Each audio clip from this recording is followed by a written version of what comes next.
একটা বছর যেখানে বাংলাদেশ শুধু টি-20 খেলেই না, রেকর্ড ভেঙে নতুন ইতিহাস লিখেছে। ছক্কার বৃষ্টি, নতুন তারকার উত্থান, বোলিং আক্রমণের পরিণত রূপ সব মিলিয়ে 2025 সাল যেন ছিল লাল সবুজ ঝড়ের। বিশ্বকাপের ঠিক আগের বছর এমন পারফরমেন্স আগে কখনো দেখা যায়নি। ওপেনিংয়ে আগুন, মিডল অর্ডারে দুশ্চিন্তা আর বোলিংয়ে তুমুল আধিপত্য, সবকিছু মিলিয়ে এক নাটকীয় টুইস্ট ভরা যাত্রা। কিভাবে কেটেছে বাংলাদেশের 2025-এর টি-20 মৌসুম, চলুন জেনে নিই বিস্তারিত।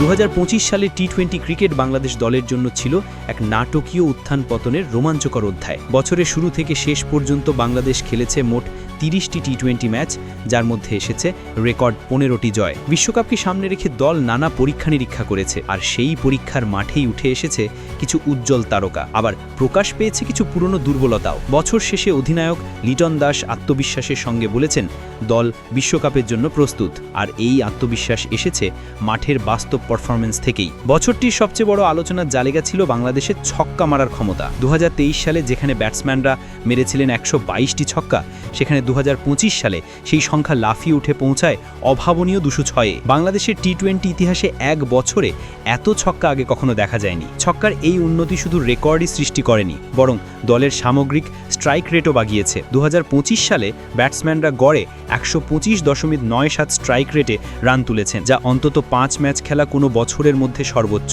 এই ছক্কার বিপ্লবের নায়ক ছিলেন ওপেনার তানজিদ হাসান। গত বছর জিম্বাবুয়ের বিপক্ষে অভিষেক হলেও 2025 সালেই তিনি পরিণত হন বাংলাদেশের টি-20 ব্যাটিংয়ের সবচেয়ে বড় শক্তিতে। 27 ইনিংসে তার ব্যাট থেকে এসেছে 41টি ছক্কা, যা এক পঞ্জিকা বর্ষে বাংলাদেশের কোনো ব্যাটসম্যানের সর্বোচ্চ। শুধু তাই নয়, একই বছরে সর্বোচ্চ রান সংগ্রাহকও তিনি। 135-এর উপরে স্ট্রাইক রেটে করেছেন 775 রান। লিটন দাস, সাইফ হাসান, পারভেজ হোসেন সবাই পেরিয়েছেন আগের রেকর্ডধারী জাকের আলীকে, কিন্তু তানজিদের ব্যাটিং আলো ছিল একেবারে আলাদা স্তরের। তবে টপ অর্ডারের এই ধারাবাহিকতা মিডল অর্ডারে দেখা যায়নি। শামীম হোসেন, জাকের আলী কিংবা তৌহিদ হৃদয় কিংবা নুরুল হাসান কেউই পুরো বছর জুড়ে দলকে স্থায়ী ভরসা দিতে পারেননি। মাঝে মাঝে ভালো ইনিংস এলেও ধারাবাহিকতা ছিল বড় সমস্যা। টেস্ট খেলুড়ে দেশগুলোর মধ্যে বাংলাদেশের মিডল অর্ডারের স্ট্রাইক রেট ছিল প্রায় সবার নিচে। আয়ারল্যান্ডের বিপক্ষে সিরিজের শেষ ম্যাচে পারভেজ হোসেন 26 বলে 34 রান করলেও পুরো বছরের ব্যর্থতা ঢাকার জন্য তা যথেষ্ট ছিল না। বিশ্বকাপ সামনে রেখে মিডল অর্ডারই এখন দলের জন্য সবচেয়ে বড় দুশ্চিন্তার জায়গা। অন্যদিকে বোলিং বিভাগ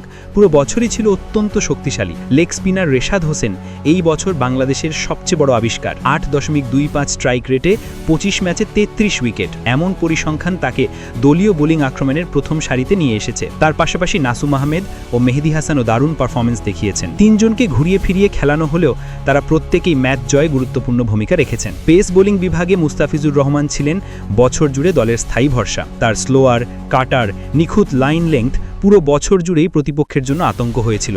6.09 ইকোনমি আর 26 উইকেট, এমন পারফরমেন্স তার ক্লাসকেই আবার প্রমাণ করেছে। তাসকিন আহমেদ, শরীফুল ইসলাম এবং তানজিম হাসান সাকিবও ছিলেন ধারাবাহিক। তাদের সমন্বিত প্রচেষ্টায় বাংলাদেশের বোলিং আক্রমণ ছিল বিশ্বকাপের যোগ্য প্রতিযোগী। সব মিলিয়ে 2025 সাল বাংলাদেশের টি-20 ক্রিকেটের জন্য ছিল অগ্রগতির, আবিষ্কারের এবং আত্মবিশ্বাসের বছর। ছক্কার ঝড়, তরুণদের উত্থান, বোলিংয়ের আধিপত্য সবই তৈরি করেছে নতুন আশা। একমাত্র প্রশ্ন, মিডল অর্ডারের অনিশ্চয়তা কিভাবে দল সামলাবে? তার উত্তর দেবে ফেব্রুয়ারির বিশ্বকাপ, আর সেই বিশ্বমঞ্চে বাংলাদেশের খেলা দেখার অপেক্ষায় এখন পুরো দেশ।